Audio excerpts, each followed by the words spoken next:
Tem o passador ou eu vou pedir para vocês passarem para mim? Só para eu me organizar. Então tá bom. Meus irmãos, é uma alegria a gente estar aqui. E qual que é a minha proposta hoje aqui nessa escola bíblica de verão? E graças a Deus hoje com um friozinho, né? Porque esses dias estava num calorão. E aí a gente fica um pouco mais confortável aqui para dar aula. Eu queria falar com vocês, está ali, protegendo o coração e o futuro. Esse é um tema que a gente tem trabalhado de forma intensa com os nossos adolescentes, os nossos jovens. É uma visão bíblica sobre namoro na juventude. E aqui falando sobre o trabalho que a gente tem desempenhado com os nossos jovens e os nossos adolescentes. E primeiro eu queria pensar com vocês, aí pode passar um, por favor? Por que esse tema é importante? Por que a gente precisa falar sobre isso? Por que a gente precisa pensar sobre isso? Essa aula e aquilo que a gente está trazendo aqui, e o tema e a forma como a gente lida com esses assuntos com os adolescentes, não nasce de uma preocupação isolada, nem é uma opinião minha, mas é um projeto ministerial intencional, bíblico e pastoral, voltado para a formação integral dos nossos adolescentes e dos nossos jovens. E por que a gente tem trabalhado sobre isso? É um tempo preciosíssimo que a gente tem com os nossos jovens e a gente precisa aproveitar esse tempo para poder inculcar e incutir na mente deles esses valores bíblicos que o Senhor tem nos dado a oportunidade da gente desenvolver, aprender e crescer com isso. E sobre isso... Então vamos lá, pode passar para o próximo aí também.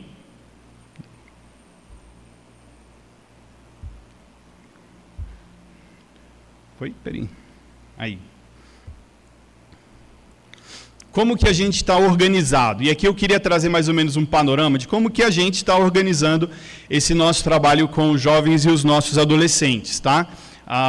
Os irmãos veem muitas agendas, muitas programações, atividades, a gente vem anuncia sobre tudo isso daqui, mas como que isso está organicamente estruturado e qual que é o nosso projeto por trás de tudo isso daí, tá bom? Ele está estruturado em um projeto claro, a formação espiritual, moral e social por meio do discipulado cristão. O que a gente tem feito com eles é isso.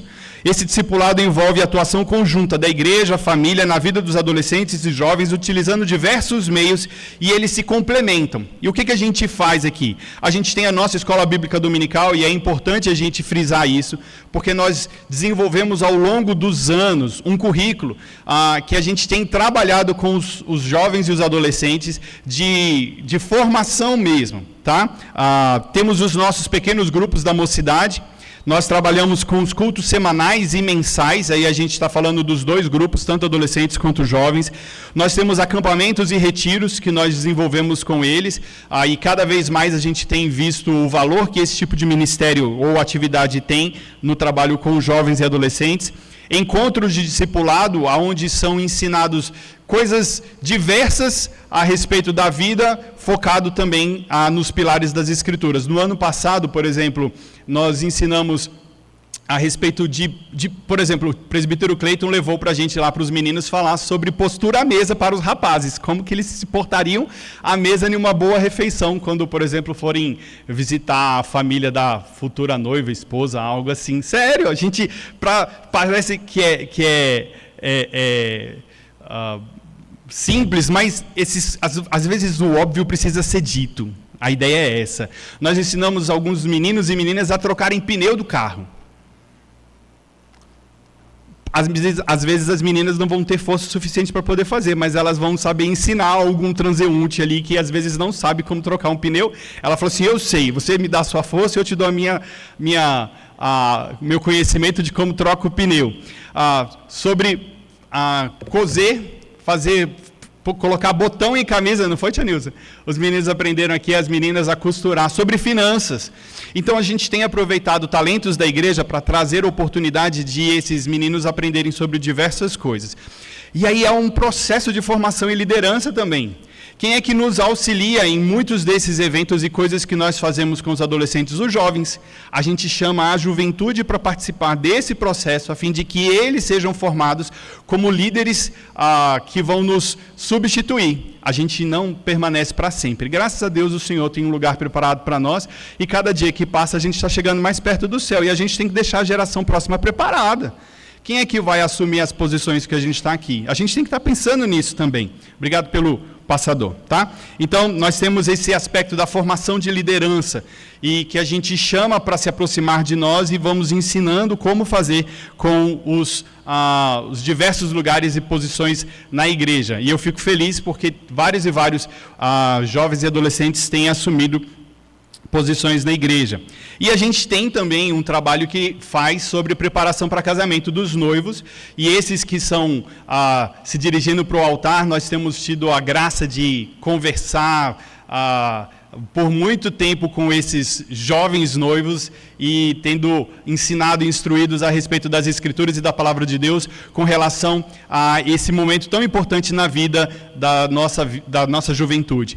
Isso tem sido muito bom. A gente, eu acho que já passou o quê? Uns 10 casais, não foi? Acho que mais ou menos isso. 10 casais que a gente formou aí, e tem sido precioso.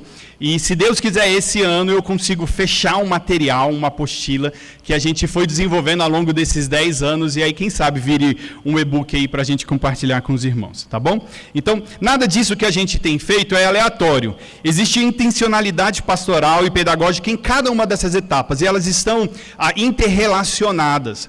A gente não pensa em uma agenda ou em uma atividade pela atividade. A gente pensa como que ela pode estar inserida nesse processo de formação espiritual, moral e social na vida dos nossos jovens. Então, tudo isso está envolvido nesse processo. E por que a gente fala sobre isso de uma forma... Não foi, peraí. Então pode ir para frente. Aí, pronto. Nós percebemos algo importantíssimo aqui. Nós temos uma janela extrema de oportunidade. São 9 anos.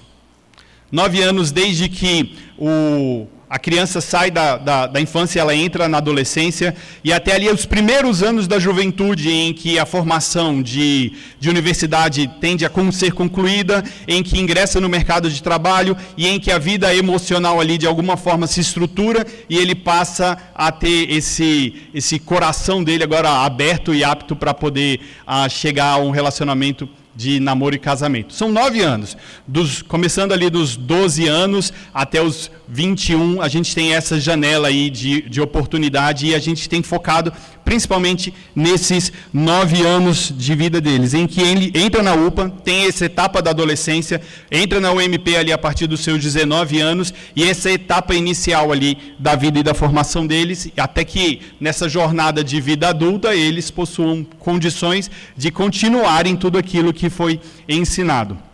Tá bom? Então, nessa janela de oportunidade, desses 9 anos, em que o adolescente inicia essa sua jornada, até a etapa da vida adulta, onde tem os propósitos em vistas de casamento e de relacionamento, tá? Então, o foco não é apenas em formação, mas na formação de valores, convicção e de caráter. É nesse sentido que a gente tem trabalhado. Muito bom, antenado. Vamos lá. E aí, como que a gente pensa sobre esse tempo? Esse período é decisivo.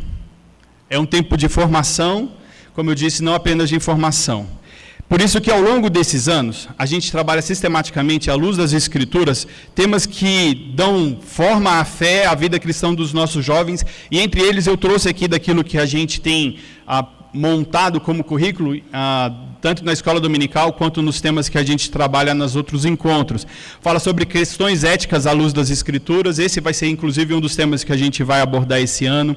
Chamado para viver contra a cultura e o mundo secularizado, pecado que praticamos, que muitas vezes são culturalmente tolerados, a graça de Deus e como ela se manifesta na nossa vida diária, pensando em personagens bíblicos que foram alcançados e como que Deus atuou na vida deles, identidade em Cristo, convicções de fé, santidade, contentamento, falamos sobre os atributos de Deus, dentre eles a soberania de Deus, falamos sobre evangelização. Há uma oportunidade ali, quando muitas das crianças elas chegam à UPA, a gente separa ali um dos momentos da escola dominical e a gente dá o conteúdo da classe de presbiterianismo quando nós temos ali em torno de uns 4, 5 ou 6 adolescentes que chegaram, a gente aproveita na linguagem deles e a gente insere no nosso currículo o conteúdo do presbiterianismo com vistas à profissão de fé. Então a gente espera os meninos chegarem juntos ali e a gente faz esse conteúdo para eles também. Temos conteúdo sobre a história da igreja, porque a gente aprende sobre o que foi feito no passado, tendo nos dado a oportunidade agora de ou repetir aquilo que é bom e não repetir aquilo que é errado, né? E sobre relacionamentos afetivos. Esse é um tema que ele é transversal sobre o trabalho que a gente desenvolve com os adolescentes e com os jovens, porque isso está aí latente, pulsando no coração. E é sobre isso que eu queria falar com os irmãos hoje. Todos esses temas estão profundamente interligados e não caminham separados, de modo que um jovem entende quem é Deus, fala sobre o pecado, graça, identidade, soberania e influencia como ele lidará diretamente com os seus afetos, sobre os seus desejos e sobre o seu relacionamento, tá? E é sobre isso que a gente quer falar. Por que quando a gente fala sobre relacionamento, ele desperta tantas emoções?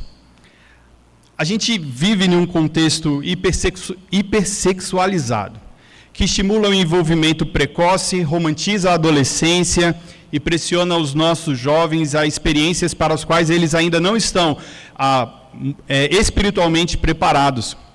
E a gente precisa estar atento a isso.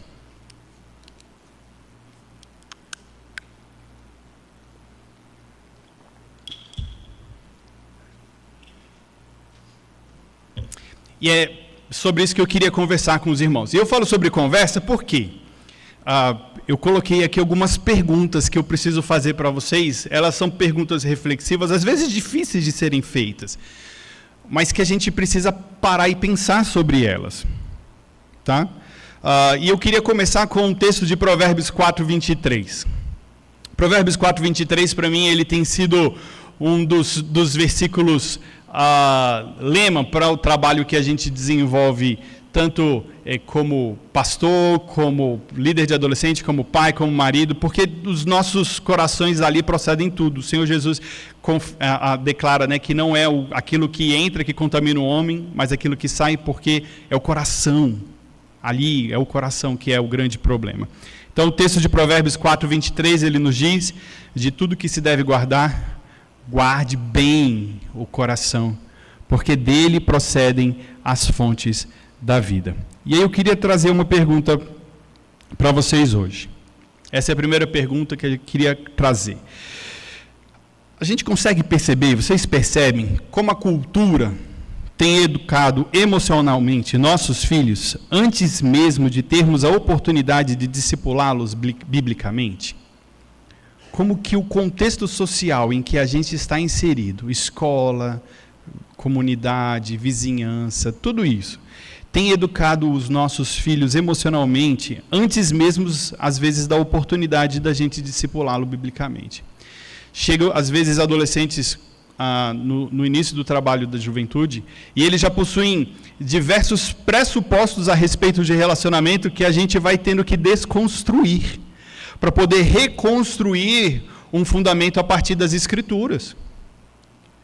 Às vezes, meninos e meninas que chegam com 12, 13 anos, com o conceito de que o namoro precisa acontecer ali, naquela hora.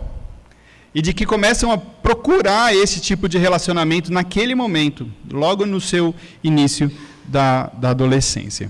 E essas são as questões que a gente precisa estar atento e alerta sobre cada uma dessas situações. E esse é um processo de parceria. A gente não consegue fazer tudo. Daqui a pouquinho eu vou ter um chamamento e um pedido de ajuda, mas assim, a gente não faz isso sozinho. É um trabalho em que o envolvimento dos pais ele é imprescindível para isso daí, tá bom? Então, quando a gente está falando sobre isso, a gente percebe o quê? Pressão cultural. A gente falou sobre esse contexto hipersexualizado. Às vezes a gente vê limites frouxos que a gente estabelece. eu entendo muitas vezes quando a gente pensa o seguinte, muitas vezes as lutas e as dificuldades que nos foram impostas pela condição e realidade na nossa própria adolescência, juventude, eu digo assim, eu não vou impor isso sobre os meus filhos também, eu gostaria que fosse diferente para eles.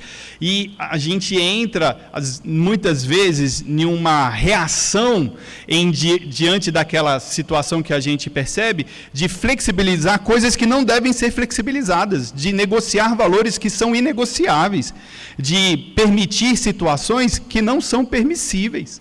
E assim a gente afrouxa alguns limites e alguns valores. E por que a gente está falando sobre isso? A gente está falando sobre um risco real. A gente não está falando sobre coisas assim, são probleminhas que podem acontecer. Não, são riscos reais de criar expectativas e feridas emocionais ainda quando não há maturidade para poder lidar com essas coisas. A gente tem vivido uma geração hiperemocionada. E nesse emoção exagerada, exacerbada, a flor da pele, o que acontece?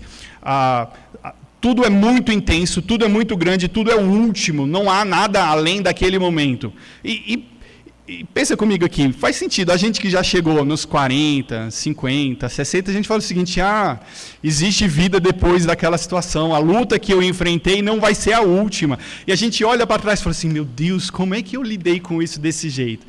Mas é o momento deles, e o que a gente tem que estar aqui é preparado para poder ajudar. Porque quando a gente faz a comparação em perspectiva até de proporcionalidade, quando pega um adolescente de 15 anos, tudo aquilo que ele viveu e as intensidades das coisas que estão chegando ali são as mais intensas de tudo aquilo que ele já teve a experiência de viver. E há uma condição de autonomia versus limite, controle e autonomia, em que a criança, onde você fazia tudo por ela, entregava tudo pronto e dava instruções e ordens diretas, você passa agora a trabalhar esse controle e autonomia, em que você ainda tem todo o controle, mas vai dando autonomia na oportunidade de fazer diversas coisas para chegar na vida adulta e ele ter completa autonomia. De viver, não de fazer qualquer coisa, porque nós somos servos do Senhor e somos orientados por Deus. Esse é o grande problema. Porque aí exagera nesse aspecto de autonomia e os limites ali acabam que quase que não existem. Vocês já pararam para pensar a respeito desse conceito de limite? Vou fazer um parênteses aqui para poder ilustrar isso que eu estou querendo trazer. A Bíblia ela condena a embriaguez, ela não condena o uso de bebidas alcoólicas. Mas qual é o limite? O meu limite pode ser um, o seu pode ser outro. Mas como é que eu sei o meu limite? Na hora que você passou ele. Então por que eu vou ficar buscando descobrir o meu limite para que eu possa tentar saber até onde eu posso ir? E percebe como que a gente vai flertando com o pecado nesse momento? Para entender qual que é o meu limite, até onde eu consigo suportar. Eu trouxe a ideia da bebida porque isso é tangível e claro, explícito na nossa cabeça. Mas quando a gente começa a falar sobre limites dentro da autonomia e controle que a gente está falando com os nossos filhos, ali entra um aspecto mais subjetivo. E como que eu vou trabalhar essa situação? Eu preciso ter diante de Deus os joelhos dobrados e em oração buscando sabedoria para poder saber como que eu vou lidar com isso. E Deus é tão maravilhoso, porque a gente chega em um momento da nossa jornada de fé e a gente está caminhando e se sentindo assim, Deus, obrigado porque a minha vida está indo tudo bem, a gente está caminhando jóia, eu e minha esposa, e sabe o que Deus faz? Ele te dá um filho adolescente. Porque para poder tratar o seu coração. É sério, gente. E aí, para que ele faz isso? Para você perceber que você não você não tem todos os seus problemas resolvidos. Você precisa desenvolver muito, muito ainda. Você chega naquele momento e pensa o seguinte, graças a Deus. Né? Porque a gente está falando assim, eu vou usar o meu exemplo aqui só por causa porque eu tenho as datas cronologicamente na minha cabeça, tá? Casei aos 23, 24 anos de idade, 23, fazendo 24 anos imediatamente depois. E aí, a estabilidade financeira, depois de mais ou menos uns 10, 12 anos de casado, estava numa posição legal dentro do banco, aqui dentro da igreja, um ministério bem estabelecido, os irmãos acreditando no trabalho que a gente desempenha, o desenvolvimento do trabalho com os adolescentes, com os jovens, tudo bem. E aí, de repente, o que Deus faz? Eu tenho meu primeiro filho adolescente, e isso começa a ser um desafio para mim, eu preciso me trabalhar. Filho, você é uma bênção na minha vida, viu? Mas eu precisei, não estou dizendo nada dele, mas eu precisei, fui eu. Por quê? Porque eu me coloquei numa condição de conforto, e os desafios que ele me apresentava me foi necessário para eu poder desenvolver mais na minha vida, na minha fé, no meu relacionamento com Deus. A gente se estabiliza e a gente acha que está tudo bem. E aí vai chegar um outro momento, o Heavy Adelson já está no outro momento, é o momento dos netos.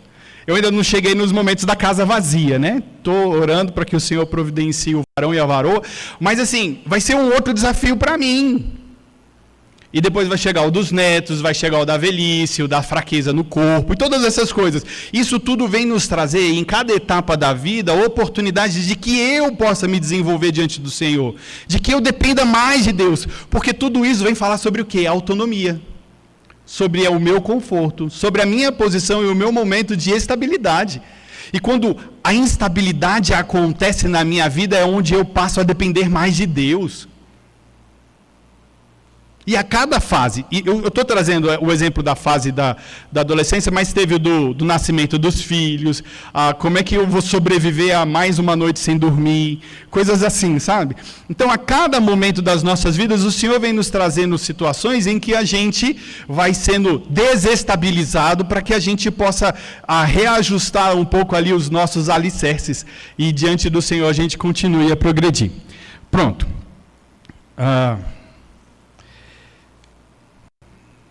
Deixa eu ver onde que eu parei aqui agora. Achei. Pronto. Vamos lá. Pode ir para o próximo, por favor. Isso.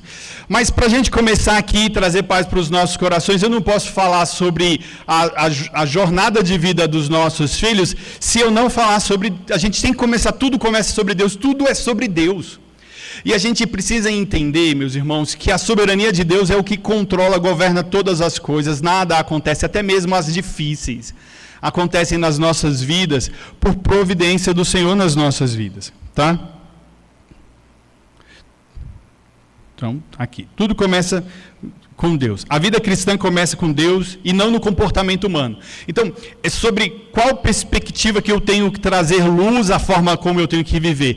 Eu não tenho que partir sobre como a sociedade atua, como que ela fala, como que ela pensa, o que ela tem ensinado, para poder chegar a como que eu vou ensinar os nossos filhos. Eu tenho que falar o seguinte, como que Deus instrui, como que a sua palavra está estruturada, para que eu possa, então, orientar e instruir os nossos filhos.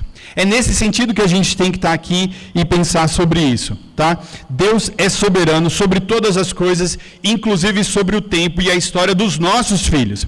Olha só o que o Salmo 103, ele fala: o Senhor estabeleceu o seu trono no céu e o seu reino domina sobre tudo. Ele é Senhor de todas as coisas e é sobre Ele que nós estamos aqui adorando, sobre Ele que nós estamos vivendo, é sobre Ele que nós estamos aprendendo, tá? E nas dificuldades e situações da vida, a gente precisa entender que todas as coisas, a gente gosta desse versículo para a gente poder pensar só nas coisas boas, né? Mas eu entendo que é nas maiores dificuldades que o Senhor tem forjado o nosso caráter como crente. Todas as coisas cooperam para o bem daqueles que amam a Deus. Todas as coisas. O nascimento de um filho, a vida de um adolescente, o casamento dos nossos filhos, enfermidades, dores, dificuldades, tudo coopera. Isso significa também, inclusive, e a gente precisa trazer isso muito fortemente para o nosso coração, que, inclusive o casamento, tudo o futuro dos nossos filhos, inclusive o casamento, não está atrasado nem ameaçado quando seguimos os caminhos do Senhor. Quando eu e você somos servos do Senhor, crentes em Cristo Jesus, a gente precisa entender que o Senhor tem todas as coisas preparadas na história. Cada um dia. Salmo 139, para mim, é um dos confortos mais grandiosos a respeito das Escrituras sobre o governo de Deus. Cada um dia deles, cada um dia, foi escrito e determinado, quando nenhum deles havia ainda. Nenhum. Quando o Senhor chega ao nível granular de cada dia, a gente não fala cada era, cada momento, cada geração, cada fase, é cada dia. Cada dia. E aí quando eu pego um versículo como esse, a gente fala o seguinte: quantos versículos eu preciso para poder estabelecer um princípio?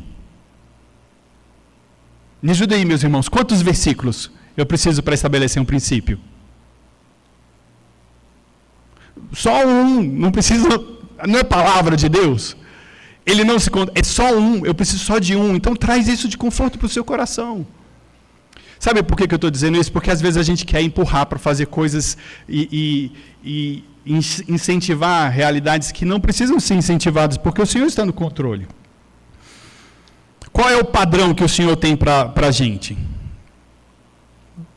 Deus é santo e sua santidade define os nossos limites. 1 Pedro 1, ele vem nos ensinar ali, sede santos porque eu sou santo. Sede santos porque eu sou santo. E todas as coisas, a gente, os nossos filhos, eles precisam reverter ao Senhor glória. 1 Coríntios 10, 31. Quer façais qualquer coisa, fazei tudo para a glória de Deus. Então, quando eu falo que tudo começa no Senhor, tudo começa em Deus, então, sob a perspectiva de Deus é que eu tenho que trazer o olhar sobre o relacionamento dos nossos filhos. Nós todos viemos em processo de formação histórica e cultural, e isso tem impregnado na nossa mente e no nosso coração sobre como a gente deve fazer algumas coisas. E ali a gente se baseia sobre todas essas, sobre esses aspectos, e a gente, como uma esponja, vai absorvendo princípios, valores, ideias de diversas fontes. E o que a gente precisa fazer? A gente precisa julgar com os nossos princípios, os nossos valores, as nossas ideias à luz das Escrituras. E quando a gente faz isso, a gente passa então a ter os valores do reino sendo estabelecidos como pilares do nosso coração. E isso protege a gente. Porque eu confio no Senhor, eu sei que o que Deus quer para mim é o melhor, eu entendo que o valor que Deus estabeleceu para o seu reino é excelente, então eu vou viver aquilo, por mais difícil que seja, e vou confiar, porque cada um dia deles foi escrito e determinado, quando nenhum deles havia ainda. E inclusive então, nos nossos relacionamentos, a gente precisa entender que inclusive nos nossos relacionamentos e nos relacionamentos dos nossos filhos, o Senhor governa, reina e Ele estabeleceu ali o seu trono. E é sobre isso que a gente precisa continuar pensando. E aí eu trouxe uma pergunta para a gente.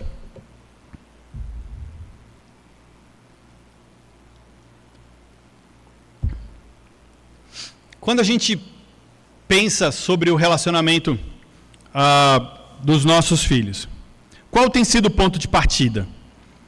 A glória de Deus ou o medo de que eles fiquem para trás?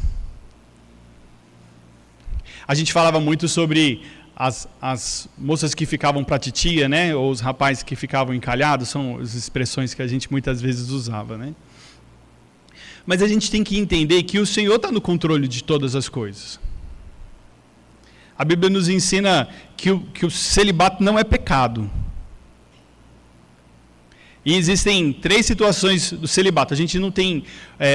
a matemática não fecha. A gente precisa ser muito coerente e claro sobre isso. A matemática não fecha. Quantidade de homens e mulheres crentes não é igual. Não é igual. E se a gente estiver utilizando o princípio que a Bíblia nos estabelece do julgo desigual, essa conta não fecha. Então, significa que em diferentes contextos, porque aí essa equação ela é diversa em diferentes comunidades, né? Então, essa é uma realidade que a gente tem que trazer, não fecha. Então, alguém vai ficar de fora do relacionamento, ou porque o Senhor o fez assim, celibatário, e está tudo bem. A gente precisa afirmar isso.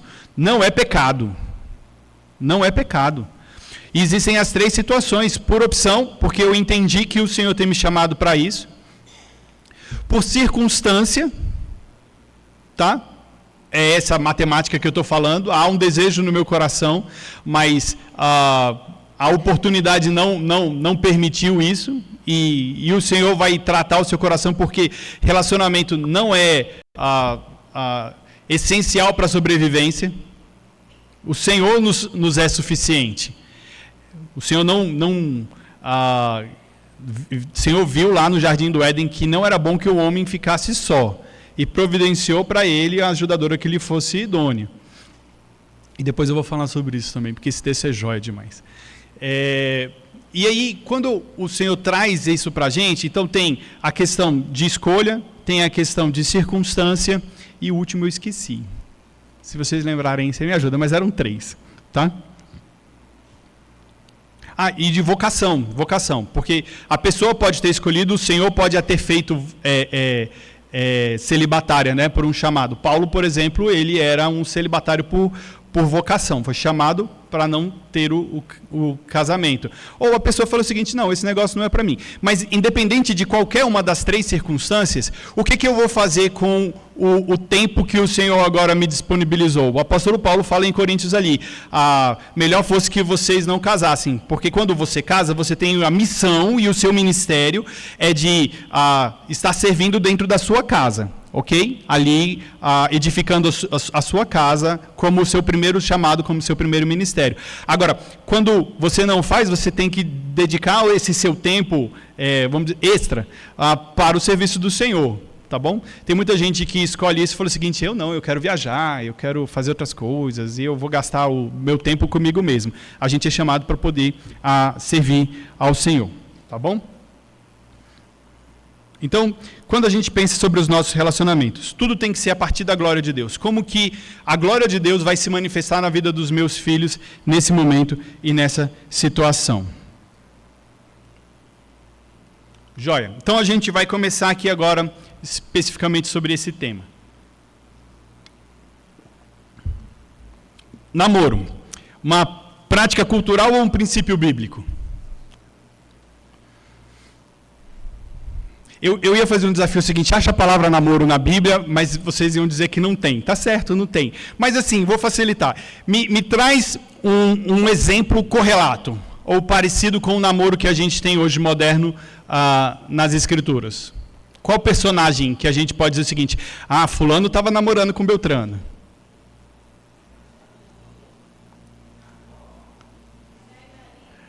Não, ali era noivado.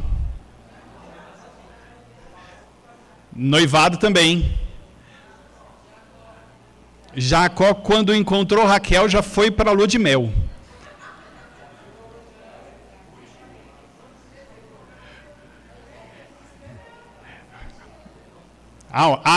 Mas ali havia promessa. Não, ele esperou um dia. Ele pagou a dívida depois.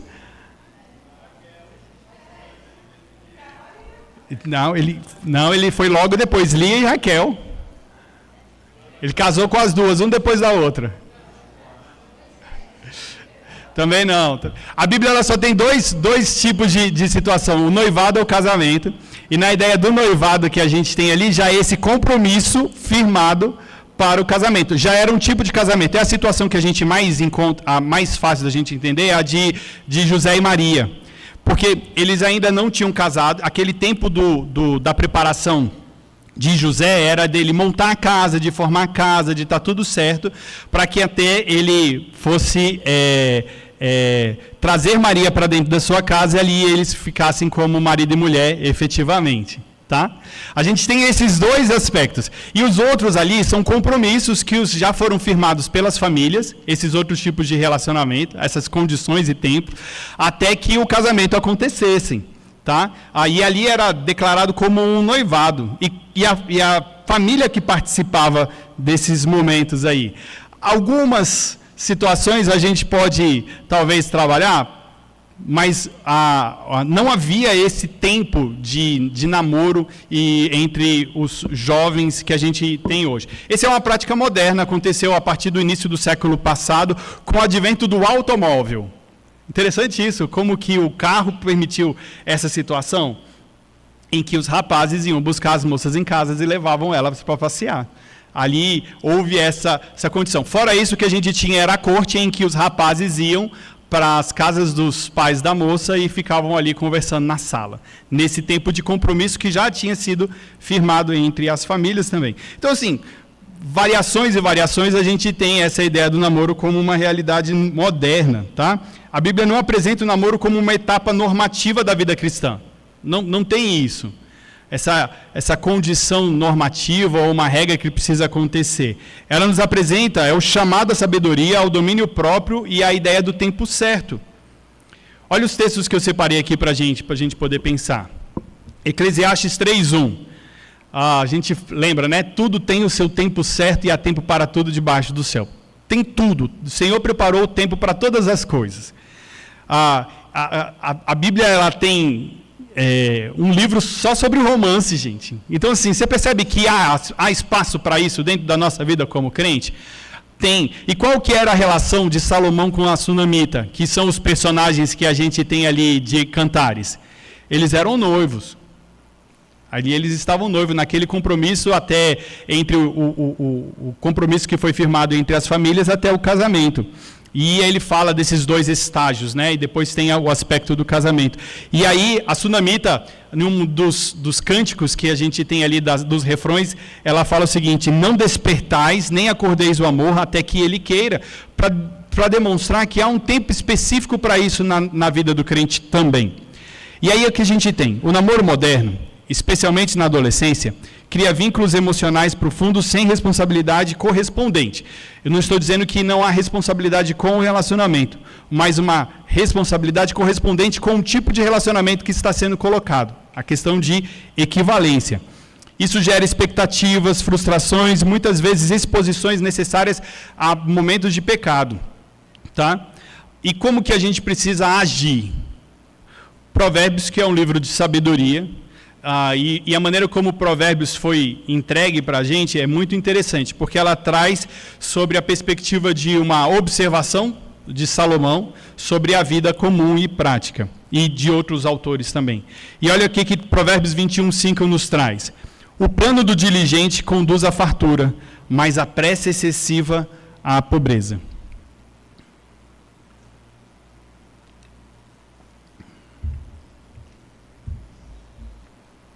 Então, quando a gente pensa sobre isso, a gente está falando sobre pensar sobre o tempo certo. É não pular etapas. O namoro não deve ser entendido ou visto como passatempo, mas como propósito.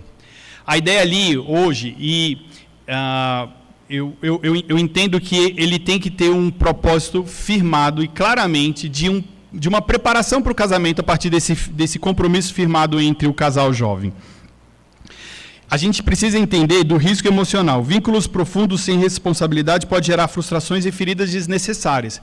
E então, há um tempo necessário de maturação do jovem para que ele possa lidar com diversas e algumas situações específicas que esse tipo de relacionamento impõe. E quando a gente fala sobre pressa versus preparo, a cultura acelera processos, a sabedoria bíblica valoriza o processo e o preparo e o caráter, o preparo do caráter. Então, quando a gente estava falando daqueles 9 anos de uma janela de oportunidade, tudo o que a gente tem focado é nessa etapa de preparação. E a gente tem incentivado, ensinado e falado, inculcado dos nossos adolescentes, a ideia é a seguinte: o que você precisa se preocupar nesse momento é de se preparar. Se prepare para ser o melhor homem, se prepare para ser o melhor marido, se prepare para ser o melhor pai, se prepare para ser a melhor esposa, a melhor mãe. Tudo isso a gente tem chamado eles para que esse tempo seja utilizado e explorado dessa forma. Sem a necessidade de antecipar um aspecto cultural aí, de pressa versus o aspecto do caráter. E ali a gente tem que dizer que isso não é fácil. Não é fácil. E aí eu queria trazer mais uma pergunta para a gente aqui. Isso. Me ajuda aqui. Se o namoro é preparação para o casamento, faz sentido iniciar essa preparação quando ainda não há maturidade para assumir um lar?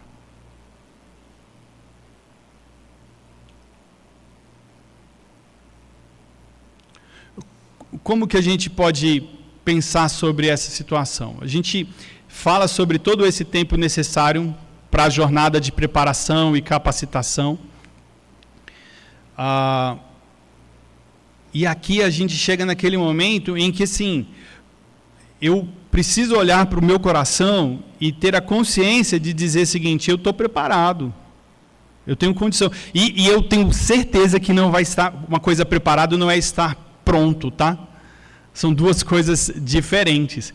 Porque muitas coisas a gente vai aprender na jornada A2.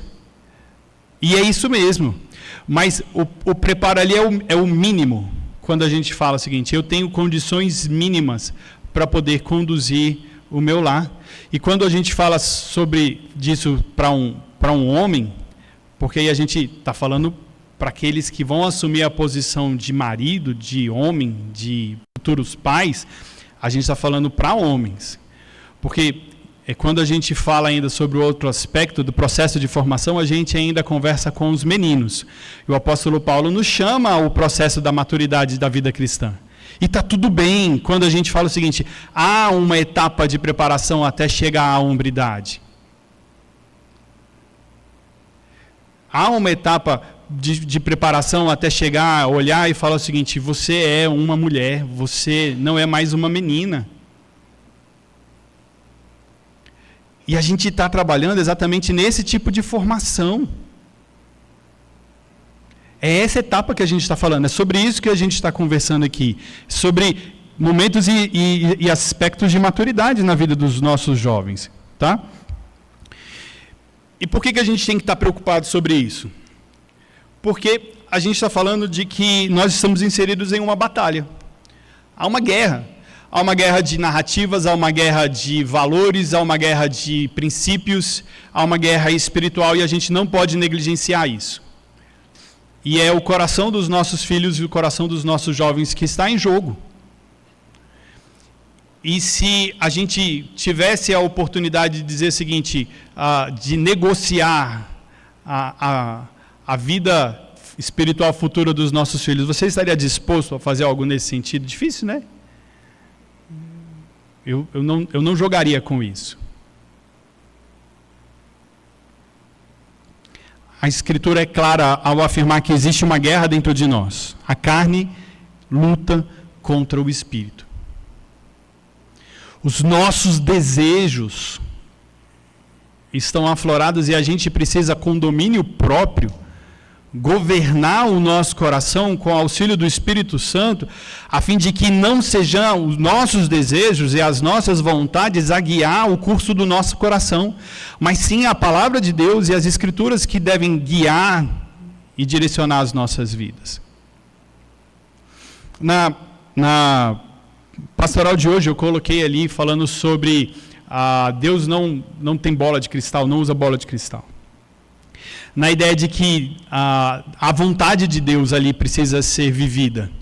E muitos, nesse afã e de entendendo errado o que a Bíblia fala sobre vontade de Deus, fica tentando adivinhar qual é a vontade de Deus. Enquanto que a vontade de Deus já está prescrita nas Escrituras. E a prescrição da vontade de Deus nas Escrituras não é uma opção, não é uma sugestão. Não é um conselho daqueles que a gente fala o seguinte: se conselho fosse bom a gente não dava, a gente vendia.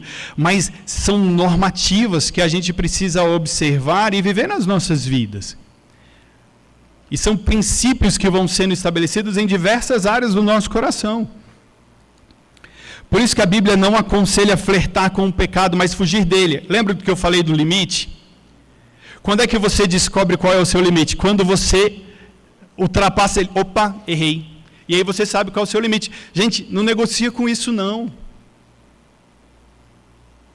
Não negocia com esses limites, com as fronteiras. A gente não pode ficar tentando descobrir qual que é o nosso limite, porque a gente vai errar. E se a gente quer ter vida de santidade, a gente vai seguir a nossa jornada de fé diante do Senhor, buscando viver da melhor forma. não nas fronteiras. É quase que criar um sofisma na nossa cabeça e racionalizar o aspecto da nossa jornada de fé como pecador e dizer o seguinte, até aqui tá tudo bem, e a gente vai criando argumentos, conceitos, valores, regras, para poder justificar um monte de coisa. Olha o que o apóstolo Paulo, em 1 Tessalonicenses 4,3, ele nos fala. Não sei se dá, ali ficou pequenininho. Qual que é a vontade de Deus para as nossas vidas? A nossa santificação. A vontade de Deus é a nossa santificação. Então, quando a gente fala sobre santificação, tudo aquilo que pode me levar a pecar, ele tem que estar inserido no rol das coisas que eu posso viver ou fazer. Eu usei o exemplo da bebida ali, de uma forma. O pastor Augusto Nicodemos, quando ele fala um pouco sobre isso, ele coloca que a gente vai criando situações para poder justificar alguns tipos de conduta e a gente cria nomes para poder facilitar esse tipo de situação, e o namoro é uma maneira de se ver nessa situação. Tá? 1 Coríntios 6,18, ele fala o seguinte: fugir da imoralidade sexual. E quando a gente estava falando sobre a questão de jogar ou negociar com o valor da vida espiritual dos nossos filhos, 1 Coríntios 6,19 fala: o vosso corpo é santuário do Espírito Santo. E como santuário do Espírito Santo, a gente tem que lidar com o nosso corpo de forma santa.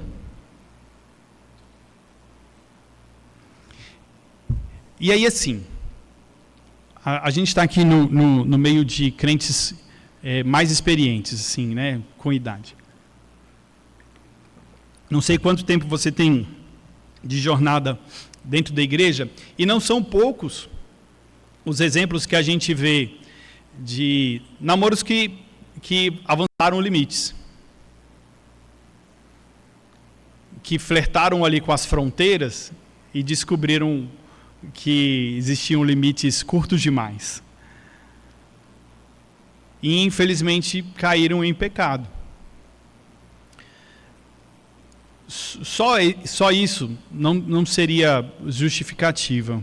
Mas quando a gente entende o princípio que está por trás das Escrituras para poder nos ensinar o aspecto de santidade, e como que Deus nos chama a viver a nossa vida, e ela como inteira diante do Senhor, e isso também está posto a nossa vida, a nossa sexualidade diante do Senhor, a gente precisa entender que Deus não negocia isso como valor. E quando a gente pensa sobre essas ideias de valores e de princípios, sobre fugir do pecado, quando a gente vai enraizando alguns valores ou ideias dentro do nosso coração, a gente está ajudando os nossos filhos a fugir do pecado, ou a gente normaliza situações que tornam uma fuga a uma situação um grande desafio. Existem desafios que a gente precisa enfrentar, e eu entendo que esses fazem parte da jornada de fé e de crente. Mas existem alguns que nós, como pais, estamos aqui colocados pelo Senhor para proteger os nossos filhos. Para cuidar do coração deles, de preservar a emoção, a espiritualidade deles. E aqui eu não estou criando a ideia de criar meninos e meninas envoltos em redomas de vidro, não. Mas existem coisas que a gente precisa ser explícito e falar dos riscos iminentes que existem e que a gente precisa protegê-los disso.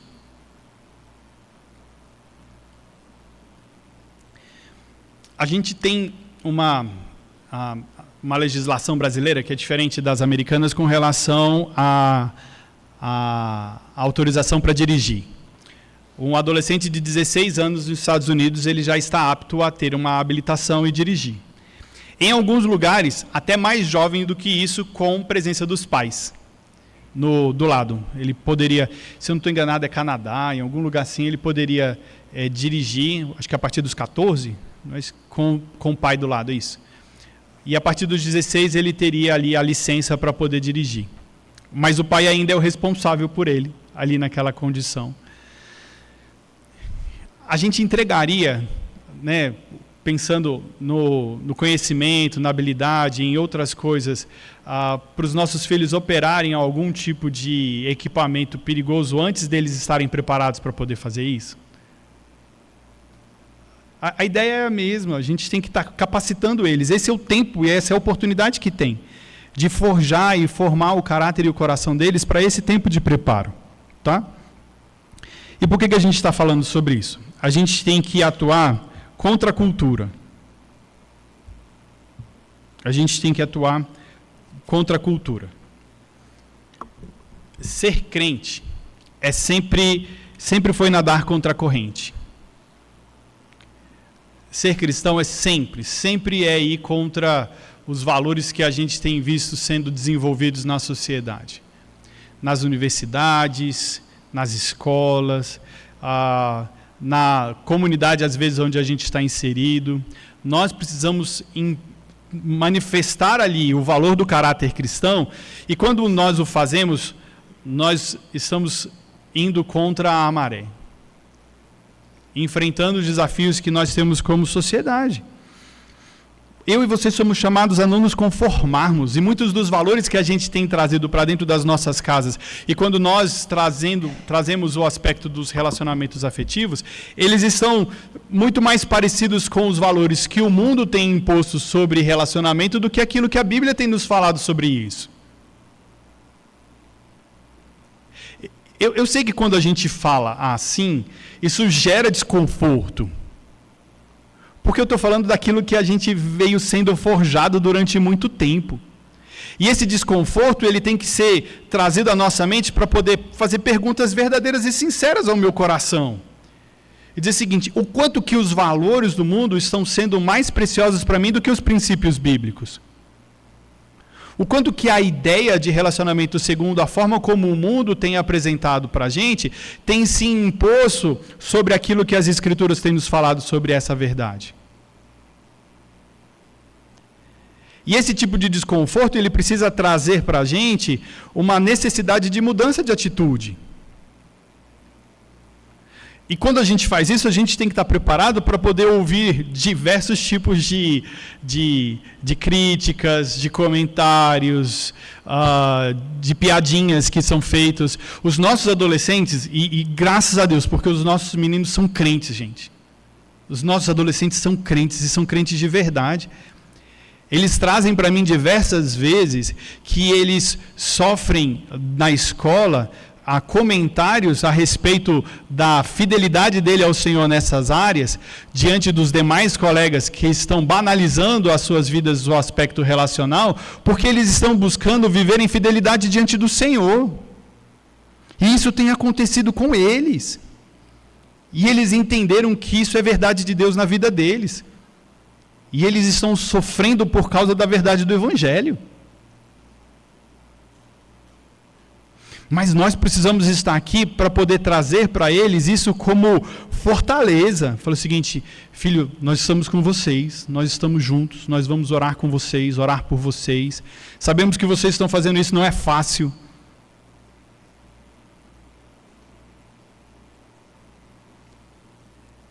E isso está acontecendo hoje, é o nosso tempo. Eles estão buscando se diferenciar do mundo, mas a gente precisa intensificar, porque a gente ainda tem valores enraigados no nosso coração que é diferente disso. Eu e você somos chamados para quê? A gente ser sal da terra e luz do mundo. Interessante sobre isso.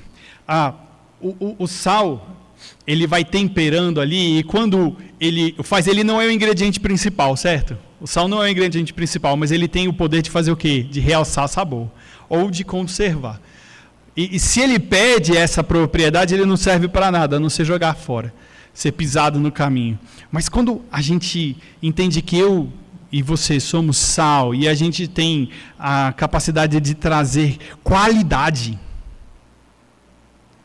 qualidade, de preservação, é disso que a gente está sendo chamado a poder viver. Nós somos chamados para ser luz. A luz, como a palavra de Deus no Salmo 119, 105, ela nos fala, ela dá direção, aponta o caminho, evita que a gente tropece. Já caminhou no meio do mato, no escuro, sem lanterna? Quantos tupicão a gente não deu? Quantas pedras a gente não pisou? Agora, se tivesse uma lanterninha, por mais simples que seja, às vezes a nossa fé é pequena ou a nossa disposição em viver o Evangelho de uma forma plena ainda não está intensa ou verdadeira, grandiosa nas nossas vidas, mas uma lanterninha pequenininha como uma luzinha de celular, ela já faz diferença. Ela já faz diferença. Se a sementinha da disposição de viver o Evangelho de forma plena contra a cultura, ela começa a ser plantada dentro do seu coração e nessa disposição ele começa a germinar, glória a Deus por isso. Educar os nossos filhos, segundo a palavra de Deus, exige coragem, firmeza e muitas vezes incompreensão social, porque as pessoas vão olhar para nós e vão nos chamar de caretas, retrógrados, reacionários e tantas palavras que estão aí hoje na boca dos críticos às verdades do Evangelho, que para a gente, quando a gente está vivendo isso de forma verdadeira diante do Senhor, precisa ser visto como reconhecimento de fidelidade ao Senhor, por aquilo que Ele tem nos chamado a poder viver.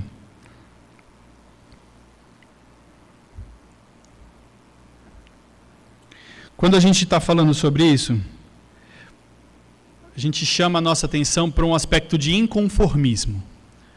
A gente não pode entender e aceitar que os valores do mundo venham ser estabelecidos dentro da igreja e moldar a vida dos nossos filhos.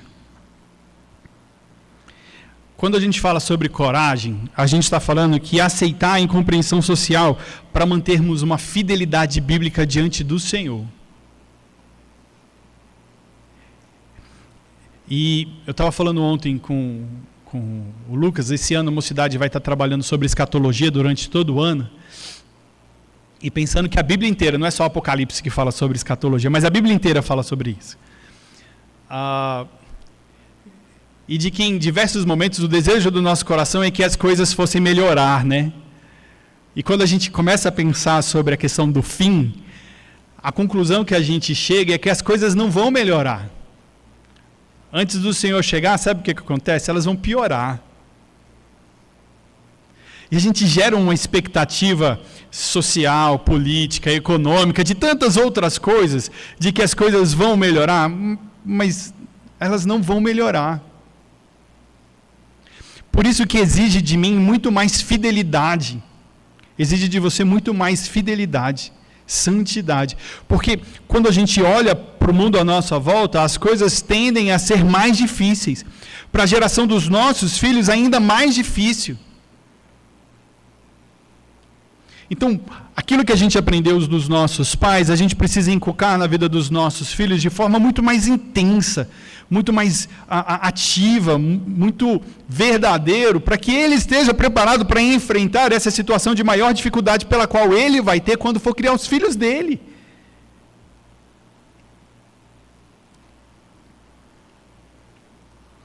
E quando a gente começa a pensar sobre isso, o que a gente prefere mais, os nossos filhos piedosos ou populares? Eu fiz um monte de pergunta retórica que eu sei a resposta, mas é para a gente poder pensar exatamente na dificuldade daquilo que a gente muitas vezes está tentando fazer.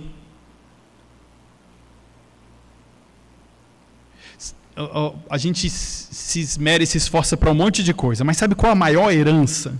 Maior herança que eu e você podemos deixar para os nossos filhos? É um caráter cristão intenso na vida deles.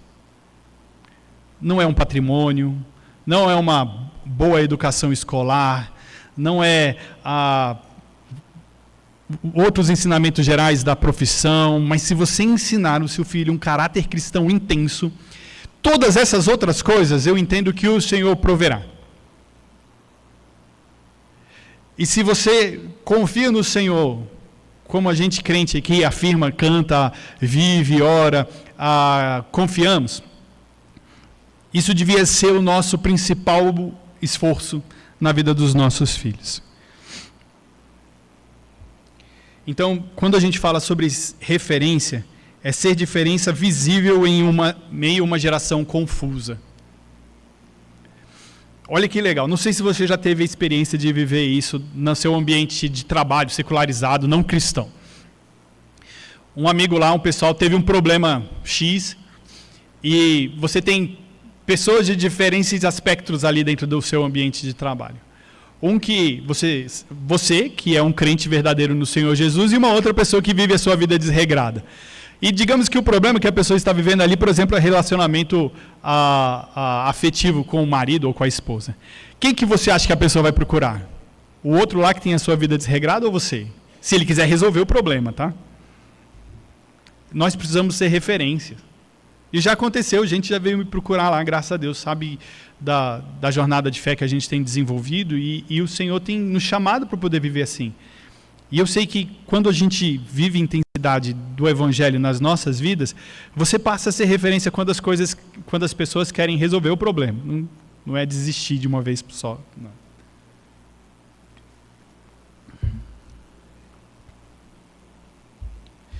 E como que a gente pode fazer isso? A gente, como igreja, não resolve isso sozinho.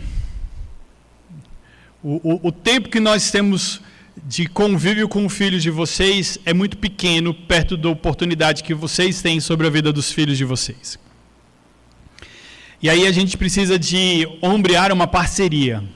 O que a gente precisa é de que a igreja e os pais estejam envolvidos em todo esse processo. A igreja caminha junto, mas o discipulado começa dentro de casa. Olha como a Bíblia vai falar sobre isso em diversos momentos. Eu trouxe alguns textos aqui. O Deuteronômio 6:7, esse para mim é aquilo que o Senhor tem nos dado como princípio basilar da nossa jornada de família dentro da vida cristã. Tu as inculcarás aos teus filhos. O povo de Israel tinha saído do Egito, uma geração nova tinha surgido. Deus faz com que o povo de Israel, que vinha se aculturando com o Egito, percebesse quem Deus é, através de milagres, prodígios, manutenção e uma jornada duríssima no deserto. Chega um momento agora que eles estão prestes a entrar na terra prometida, e aí uma ordem é dada de Deus para aquele povo. Ele fala o seguinte: ame o Senhor teu Deus de todo o coração, de toda a tua força, de todo o teu entendimento. E essas palavras que hoje vocês ouviram, vocês as inculcará aos seus filhos. E o texto continua para dizer em todo momento. Em todo momento. Esse é o nosso grande desafio como pai, como mãe, de fazer com que a nossa conversa seja principalmente sobre a verdade do Evangelho. Provérbios 22:6, ele fala o seguinte: instrui o menino no caminho que deve andar, e ainda quando ele for moço, ele não se desviará dele. A gente lê esse texto aqui, e mais uma vez Provérbios ele é singular sobre isso, porque a gente lê isso como uma promessa. Mas eu preciso ensinar vocês aqui que Provérbios ele traz aqui sobre observações gerais. E sobre esse aspecto de observação geral, o que Salomão está dizendo para a gente aqui? Quando eu observei pais e famílias que ensinaram os seus filhos desde a tenra idade sobre os caminhos do Senhor, quando moço eles não se desviaram do caminho do Senhor. E eu e você somos chamados a imitar esse princípio. Eu e você somos chamados a imitar. A gente vê como promessa. E eu entendo que há aqui, então, uma instrução de aplicação verdadeira como consequência. Quando eu vivo em fidelidade ao Senhor, o Senhor é gracioso para conosco, de forma que Ele preserva as gerações futuras diante dEle. E assim a gente precisa se esforçar, e eu queria convidar você a reforçar aquilo que a gente ensina na igreja, em casa. A gente precisa dessa parceria. Caminhar conosco nesse ministério que a gente tem desenvolvido com adolescentes e jovens. São diversos os momentos e a gente tem procurado homens e mulheres que possam nos ajudar. O ano passado a gente teve vários encontros e momentos em que vocês tiveram a oportunidade de participar conosco, ensinando a fazer churrasco. Os meninos aprenderam a fazer churrasco. As meninas aprenderam a fazer uma sobremesa deliciosa ali com a Carol também. E isso foi muito bom. Outro dia eu encontrei um grupo de jovens, eu fui para um encontro e encontrei um grupo de jovens que eles estavam lá. E um dos meninos que estavam ali preparando o churrasco aprendeu a fazer churrasco com o Cleitinho na casa dele. Num dia que a gente estava ali com os adolescentes, os rapazes, e num grupo de homens, de meninos, eles aprenderam ali a limpar a carne, preparar a carne, acender carvão.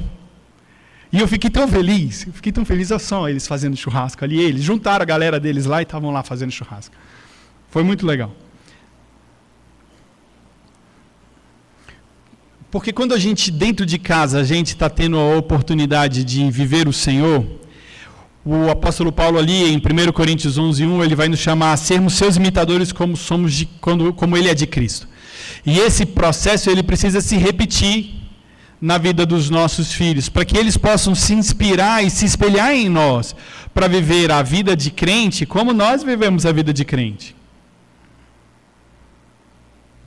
E eu queria aqui chegar nesse momento para a gente quase terminar, mais uma perguntinha ali. A gente está disposto, nós estamos dispostos a caminhar juntos, família e igreja, para formar jovens que amem mais a Cristo do que os padrões deste mundo? A gente está disposto a isso? Porque quando o amor ao Senhor Jesus, ele for maior na vida dos nossos jovens do que as coisas que o mundo oferece, eu vou entender que nós fomos bem-sucedidos naquilo que a gente está trabalhando para fazer. Esse seria o nosso grande objetivo. Qual é o grande objetivo do trabalho que nós temos como juventude? Fazer com que os nossos filhos amem a Deus mais do que qualquer outra coisa no mundo. Eu tive, e falando sobre relacionamento, eu tive a alegria de celebrar e uma das coisas assim, falando com um pastor no presbitério outro dia, falando que o meu momento de pastorado, ele é envolvido em as duas coisas mais legais que a gente tem a oportunidade de pastor fazer: batismo e casamento. Gente, amo fazer casamento, de verdade. E um dos casamentos que eu tive a oportunidade de celebrar, eu fiquei muito feliz demais, porque eu tive a oportunidade de acompanhar esse jovem casal, e no momento em que eles ainda estavam ali se namorando, eu falei assim: vou orar por você, vou orar por ela, por os dois assim, né? E eu não sou cupido, tá, gente? Leve e traz não, eu oro e falo o seguinte: Senhor, abençoa. E às vezes eu chego e falo o seguinte: você viu fulano de tal, né? E às vezes dá certo. E nessa daí, chegaram e falaram o seguinte: o que você está procurando? Falou o seguinte: um rapaz que ame a Deus mais do que a mim. E quando eu perguntei para o rapaz, falou o seguinte: eu quero uma moça que ame a Deus mais para mim. Eu falei assim: pronto, já achei seu par. Está resolvido, já sei seu par, né? Tipo assim. E Deus é gracioso para conosco, que Ele tem sido fiel e tem dado a oportunidade da gente ver a glória dele se manifestar. Tá? E para eu terminar aqui, a gente precisa orar pelos nossos filhos, crendo e sabendo que o Senhor é quem está no controle. Eu comecei dizendo isso aqui. Eu não tenho dúvida de que a jornada de vida dos nossos adolescentes, dos nossos jovens, eles estão sob o governo do Senhor. Mas o Senhor tem nos dado a oportunidade de instruir, de ensinar, de inculcar, e a nós, cada um de nós, pais e a igreja, de participando nisso daqui. Assim como o Provérbios nos traz ali essa percepção de que quando a gente instrui, quando a gente inculca, quando a gente ensina, há preservação nos caminhos do Senhor. Nosso alvo não é proibir por proibir, mas discipular para a glória de Deus. Queremos jovens com o coração guardado, uma fé sólida, esperança no tempo certo do Senhor. O que a gente tem colocado aqui como valor é buscar em primeiro lugar o reino de Deus. O nosso foco é um amor maior, formar jovens que amem mais a Cristo e o seu reino do que aos padrões deste mundo. Confiança no tempo certo, acreditando que Deus é soberano e o futuro dos nossos filhos está seguro nele. É isso que tem que trazer paz e graça aos nossos corações. Até a gente chegar àquele momento em que o Senhor tem nos dado a oportunidade de viver os momentos de graça e fé, de uma caminhada e jornada de vida cristã, que continue aquilo que a gente está fazendo aqui. o grande desejo do nosso coração é saber assim, eles não precisam mais de mim. Porque eles já conseguem fazer a mesma coisa que nós fizemos com eles, com outras pessoas. Na nossa trajetória de vida cristã, e eu amo a nossa estrutura como igreja presbiteriana porque ela nos dá a oportunidade de viver isso de forma prática. As nossas crianças, elas são instruídas e nós, como pais, fazemos tudo por elas. Na UCP, os líderes conduzem, fazem, instruem, fazem tudo por elas. Elas vêm, participam, aprendem, se divertem, fazem um monte de coisa e têm aqui a oportunidade de crescer diante do Senhor em fé e em santidade. Quando a gente está falando sobre a nossa adolescência, a gente tem ali a oportunidade de fazer com eles. E ir modelando o coração e o caráter sobre esse aspecto de que o Senhor, dentro desse aspecto de controle e autonomia, dando instrução, faz assim e faz e corrige e ajusta e vai modelando o coração e o caráter a partir desse processo de pegar na mão e fazer juntos. Quando a gente vê os nossos jovens, eles estão ali agora capacitados a realizar sob supervisão. E nós estamos ajudando nesse aspecto de conduzir a vida que eles já aprenderam e nessa jornada de fazendo com auxílio, mas não é mais o fazer junto ali, ele já começa a ter um aspecto um pouco mais distante, até o momento em que na vida adulta são eles quem fazem, com as crianças, com os adolescentes e com os jovens. É esse processo de maturidade que a gente quer ver desenvolvido na vida dos nossos filhos, dos nossos jovens, dos nossos adolescentes. Desde a UCP, a UPA, o MP, até chegar na vida da SAF e da UPH, em que eles, como adultos, vão estar servindo e trabalhando na vida dos crianças, adolescentes e dos jovens. Esse é o chamado que a gente tem. E que o Senhor nos abençoe sim, em nome de Jesus. Vamos orar? Feche os seus olhos. Deus Santo, Pai querido, obrigado, Senhor, por essa manhã. Obrigado, Senhor, porque tem nos dado a oportunidade de vermos os nossos filhos crescendo na Tua presença.